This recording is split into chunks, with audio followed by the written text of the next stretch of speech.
नमस्कार दोस्तों, स्वागत है एक और करियर रिलेटेड बहुत ही इंपॉर्टेंट वीडियो जिसमें मैं आपको एसएससी से रिलेटेड सभी एग्जाम को फर्स्ट अटेम्प्ट में कैसे क्लियर करेंगे उसको लेकर पूरा रोड मैप बताने वाला हूं। दोस्तों, हर एसएससी एस्पिरेंट का सपना होता है कि वो फर्स्ट अटेम्प्ट में ही सिलेक्शन में चला जाए, मतलब उसका फर्स्ट अटेम्प्ट में सिलेक्शन हो जाए। लेकिन रियलिटी ऐसा नहीं है। कुछ क्लियर कर लेते हैं, बाकी सालों तक स्ट्रगल करते रहते हैं। 3-4 साल तक स्ट्रगल करने के बावजूद भी सिलेक्शन नहीं होती। क्यों? क्योंकि फर्क टैलेंट का नहीं है, स्ट्रैटेजी और अप्रोच में होता है फर्क। आज की इस वीडियो में मैं आपको बताऊंगा फर्स्ट अटेम्प्ट में एसएससी क्लर्क कैसे क्लियर करें, प्रॉपर क्या अलग करते हैं, डेली का आपका स्टडी प्लान क्या होगा, सब्जेक्ट वाइज आप कैसे स्ट्रैटेजी बनाएंगे, और वो मिस्टेक्स जो सिलेक्शन से दूर रखती है स्टूडेंट्स को वो आप ना करें। अगर आपने ये वीडियो सीरियसली फॉलो कर ली तो फर्स्ट अटेम्प्ट में सिलेक्शन बिल्कुल पॉसिबल हो जाएगा। अब सबसे पहले नंबर समझिए एसएससी एग्जाम क्या होता है। तो एसएससी का फुल फॉर्म होता है स्टाफ सिलेक्शन कमीशन। दोस्तों, इसकी पूरी स्ट्रैटेजी को मैं आपको डिटेल में समझाता हूं।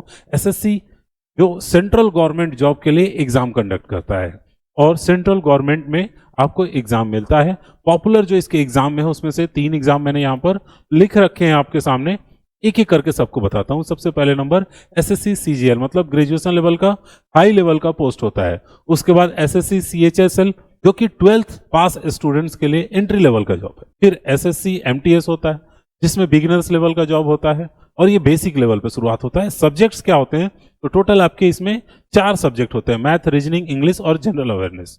मैथ मतलब कैलकुलेशन और स्पीड टेस्ट होती है, रीजनिंग में लॉजिक और थिंकिंग एबिलिटी चेक होती है, इंग्लिश में आपका ग्रामर और वोकैबुलरी, साथ में कॉम्प्रिहेंशन भी होता है।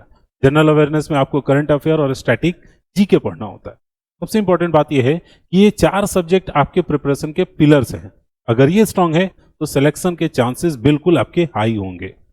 अब फर्स्ट अटेम्प्ट में कैसे पॉसिबल है, अगर ये आपके दिमाग में चल रहा है तो बिल्कुल वही चीज मैं आज आपको सिखाने वाला हूं। अगर आपका सवाल है कि क्या फर्स्ट अटेम्प्ट में हमारा सिलेक्शन हो सकता है, बिल्कुल यस पॉसिबल है, हो सकता है। सिर्फ सोचने से नहीं होगा, सही तरीके से करने से पॉसिबल होगा। कंडीशन क्या है? सही स्ट्रैटेजी, क्या पढ़ना है, कैसे पढ़ना है, यह सब चीज क्लियर होना चाहिए। डेली कंसिस्टेंसी होनी चाहिए, रोज आपको पढ़ाई करना पड़ेगा, ठीक है, और स्मार्ट प्रिपरेशन करना पड़ेगा। ये सब चीजों का ध्यान रखना है। रोज मतलब बिना ब्रेक के आपको पढ़ना है, और स्मार्ट प्रिपरेशन का मतलब हार्ड वर्क से ही काम नहीं चलेगा, सही डायरेक्शन आपको चुनना होगा। समझने वाली बात यह है कि फर्स्ट अटेम्प्ट में वही सेलेक्ट होता है जो शुरुआत से एकदम सीरियस होता है, टाइम पास करने वाले नहीं होते हैं। बहुत स्टूडेंट सोचते हैं कि चलो पहले साल ट्राई करते हैं फिर उसके बाद देखा जाएगा, तो फिर वो सीरियस है ही नहीं, कभी नहीं होगा। फोकस्ड स्टूडेंट होने चाहिए। इसलिए अगर आप अभी से सही तरीके से शुरू करते हैं तो फर्स्ट अटेम्प्ट में सिलेक्शन आपके लिए बिल्कुल पॉसिबल है। दोस्तों, इसके लिए मैं आपको कुछ सीक्रेट्स बताने वाला हूं। पहले नंबर हम चलते हैं सीक्रेट नंबर 1, इसको समझते हैं। तो एक सबसे पहली चीज ये आप ध्यान रखिए कि स्टूडेंट्स क्या गलती करते हैं। एसएससी, बैंकिंग, रेलवे, सब तैयारी एक साथ शुरू कर देते हैं। ये सब चीजों को एक साथ नहीं पढ़ना है। सब कुछ करने से कोशिश ये होगा कि आपको कुछ भी अचीव नहीं होगा। सच क्या है, एक साथ मल्टीपल एग्जाम में प्रिपरेशन में फोकस टूट जाएगा आपका। सिर्फ एसएससी को टारगेट करिए, एक क्लियर गोल रखिए और उसी एग्जाम पर पूरा फोकस करिए। डेप्थ में जाइए, सरफेस पे मत रहिए। सिर्फ एग्जाम क्लियर करना है तो पहले एक जीत हासिल करिए, फिर आगे की सोचिए।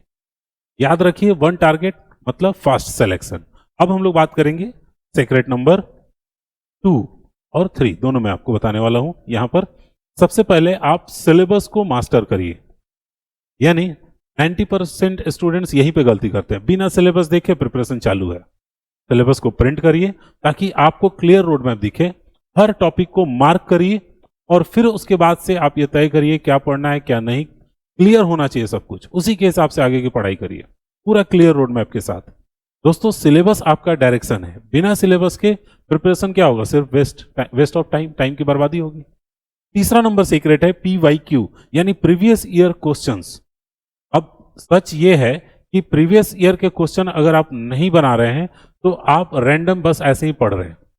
प्रीवियस ईयर क्वेश्चंस का मतलब यह आपको बताता है कि एग्जाम में एक्चुअली क्या पूछा जाता है, और लास्ट के 10 साल के सॉल्व क्वेश्चंस को अगर आप सॉल्व करते हैं तो मैक्सिमम पैटर्न आपको पता चल जाएगा।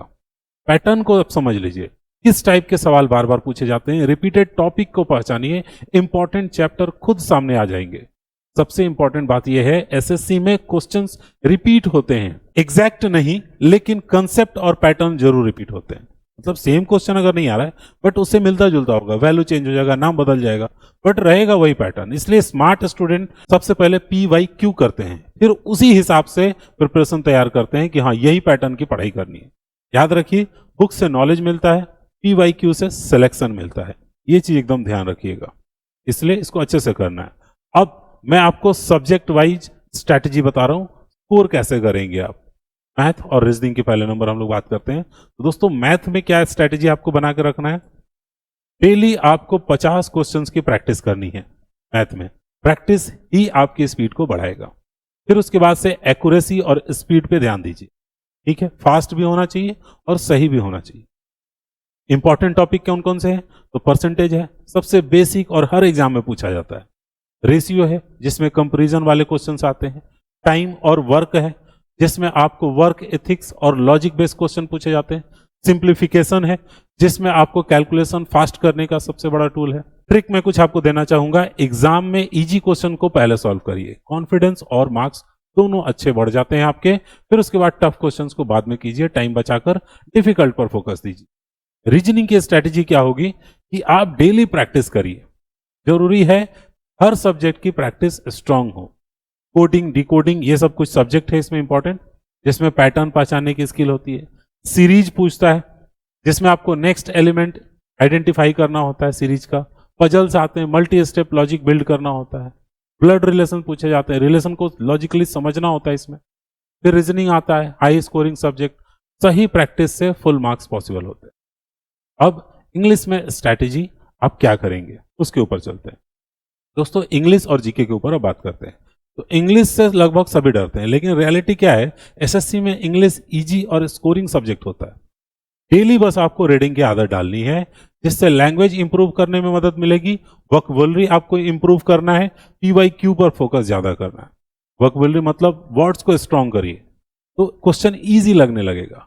प्रीवियस ईयर के क्वेश्चंस को पैटर्न को अगर समझ लें तो ये बहुत ज्यादा जरूरी है। एरर डिटेक्शन इसमें पूछा जाता है, यानी आपको ग्रामेटिकली करेक्शन करने को बोला जाएगा। Fill in the blanks, right word को चूज करना होगा। सिनोनिम्स, एंटोनिम्स और वोकैबुलरी बेस्ड क्वेश्चंस पूछे जाते हैं, ठीक है। तो आपको उस तरह के क्वेश्चंस का प्रिपरेशन करके रखना है। अब बात करते हैं जीके और जीए, यानी जनरल नॉलेज और जनरल अवेयरनेस। तो स्ट्रेटेजी क्या है, यही सिलेक्शन आपको समझ लीजिए डिसाइड करता है। करंट अफेयर लास्ट 6 से 12 महीने का सब इंपॉर्टेंट न्यूज याद कर लीजिए। फिक्स्ड फैक्ट्स होते हैं, history, geography, polity, science basic questions होते हैं, फिजिक्स, केमिस्ट्री, बायोलॉजी से बेसिक कंसेप्चुअल बस क्वेश्चन होते हैं। अब रूल क्या है, डेली रिवीजन करना होगा जीके का, बिना रिवीजन के तो सब कुछ भूल जाएंगे। शॉर्ट नोट्स बनाइए क्विक रिवीजन के लिए, ताकि जब चाहे तब रिवीजन कर सके। अब ये चारों सब्जेक्ट का मैंने बता दिया आपको। नेक्स्ट सीक्रेट नंबर 4 आपको बताता हूं। तो हमारा नेक्स्ट जो सीक्रेट है, इसमें आपको मॉक टेस्ट की स्ट्रेटेजी पे काम करना है। मॉक टेस्ट क्यों जरूरी है, क्योंकि टाइम मैनेजमेंट आपका सही होता है, इससे एक्यूरेसी आपकी बढ़ती है, एग्जाम के प्रेशर को झेलने की आपके पास क्षमता आती है। कितने समय में कितने पेपर कंप्लीट करना है, यही सिखाता है आपको। गलतियां कहां से होगी या कहां हो रही है, ये पता चलेगा। रियल एग्जाम जैसा माहौल आपको पता चलता है जब आप मॉक टेस्ट देते हैं, और बिना मॉक टेस्ट दिए सिलेक्शन प्रैक्टिकली इम्पॉसिबल ही है। समझ, आप फर्स्ट अटेम्प्ट तो भूल जाइए, कभी भी नहीं होने वाला है। वीकली 2 कम से कम मॉक टेस्ट से शुरुआत करिए, फिर एनालिसिस करिए और फोकस करिए उन वीक पॉइंट्स पर। लास्ट के 2 मंथ में डेली आपका कम से कम एग्जाम लेवल का प्रिपरेशन करने के लिए डेली मॉक टेस्ट आप कर सकते हैं एक, ठीक है। अब मैं आपको 5वां नंबर सीक्रेट बताने वाला हूं, जो कि होने वाला है डेली रूटीन और टाइम रिक्वायर्ड। मतलब डेली रूटीन बना लीजिए। डेली रूटीन होगा तो फिक्स करना होगा, और इसके जरिए आप 6 से 8 घंटे डेली पढ़ाई कर पाएंगे। अब मैं आपको टाइम वाइज बता देता हूं। जैसे 2 घंटे आपने मैथ लिया, तो इसको अर्ली मॉर्निंग में कर लीजिए, सुबह सुबह बेहतर रहेगा। फिर उसके बाद 2 घंटे रीजनिंग के लिए, लॉजिक बिल्डिंग के लिए रखिए। 2 घंटे उसके बाद डेली प्रैक्टिस अपनी इंग्लिश को इंप्रूव करने के लिए, और 1 से 2 घंटे डेली रिविजन करने के लिए जीके। ये सब इंपॉर्टेंट है। एक दिन ज्यादा पढ़ना नहीं है, रोज पढ़ना है। एक ही दिन पूरा सुबह से शाम तक पढ़ रहे हैं और अगले दिन नहीं पढ़ रहे हैं, इससे कोई फायदा नहीं है। टॉपर क्या अलग करता है, ये आपके दिमाग में अगर सवाल है तो चलिए ये चीज मैं आपको बताता हूं। सिलेक्शन रोकने वाला मिस्टेक्स और टॉपर क्या करता है। तो बुक्स वही होता है, सिलेबस भी वही होता है, फर्क क्या होता है, कंसिस्टेंसी और रिवीजन में। रोज पढ़ना बिना ब्रेक के डेली एफर्ट लगाना, बार बार रिवीजन करना, ये जो करता है वही आपको आगे रहेगा। टॉपर एक्स्ट्रा नहीं पढ़ता है, सेम वही चीज पढ़ता है, अलग तरीके से पढ़ता है। और स्टूडेंट्स क्या गलती करते हैं, बस बैठकर यूट्यूब में वॉच कर रहे हैं, देख रहे हैं, लर्निंग कम, टाइम वेस्ट ज्यादा हो रहा है। तो आपको एक बार देखे, फिर उसको रिवीजन करिए, उसको याद करिए, उसके नोट्स बनाइए। अब नोट्स नहीं बनाएंगे तो फिर कोई फायदा नहीं उस वीडियो को देखने का। रिवीजन के समय कुछ याद है, कुछ नहीं है, जीके एकदम इग्नोर करके बैठे हैं, इजी मार्क्स समझ रख लेते हैं। अब मॉक टेस्ट नहीं करेंगे तो फिर और एग्जाम क्लियर नहीं होगा, मॉक टेस्ट स्किप कर देते हैं। ये कुछ ऐसी गलतियां हैं जो करते हैं स्टूडेंट्स और सिलेक्शन नहीं होता है। डेली स्टडी नहीं करिएगा, कंसिस्टेंट नहीं रहेगा तो प्रिपरेशन टूट जाएगा और फिर उसके बाद से आपसे नहीं हो पाएगा। फेल मेहनत की वजह से नहीं, गलत हैबिट की वजह से होते हैं। कितना टाइम लगेगा, ये सबसे कॉमन सा सवाल है। अगर ये आप पूछ रहे हैं तो फाइनल आपके सिलेक्शन में करीबन 8 से 12 महीने लगते हैं, अगर आप जीरो से बिल्कुल स्टार्ट करें। एक एवरेज स्टूडेंट है तो फर्स्ट ईयर आपको क्या करना है, कंसिस्टेंसी से रहेंगे। सबसे इंपॉर्टेंट बात है, टाइम नहीं तरीका मैटर करता है। स्मार्ट स्टडी, ये फास्ट सिलेक्शन वाला फॉर्मूला लगी, ठीक है। मैंने आपको पूरा रोड मैप बता दिया है। सिलेबस तय करिए, प्रीवियस ईयर क्वेश्चन पैटर्न को समझिए, मॉक टेस्ट दीजिए, रिवीजन करिए, बस इसी साइकिल में रहिए। दोस्तों, अगर पूरा गेम एक बार क्लियर कर लेंगे, syllabus, previous year question, practice, mock test, revision, बस यही फर्स्ट अटेम्प्ट सिलेक्शन का रियल फॉर्मूला है। जो इसे फॉलो करेगा वही क्लियर करेगा। अब दोस्तों, एसएससी एग्जाम इजी नहीं होता है, ये जरूर आपको पता होगा, लेकिन टफ भी नहीं होता है कि आप पास ना कर सके। हर साल हजारों स्टूडेंट फर्स्ट अटेम्प्ट में क्लियर करते हैं। फर्क सिर्फ इतना है, उन्होंने सही स्ट्रैटेजी फॉलो की, कंसिस्टेंसी रखी और हार नहीं माना। अगर ये वीडियो आपको हेल्पफुल लगा है तो लाइक करिएगा, शेयर करिएगा दोस्तों के साथ। मिलते हैं नेक्स्ट वीडियो में एक और इन्फॉर्मेटिव वीडियो के साथ, तब तक सीखते रहिए।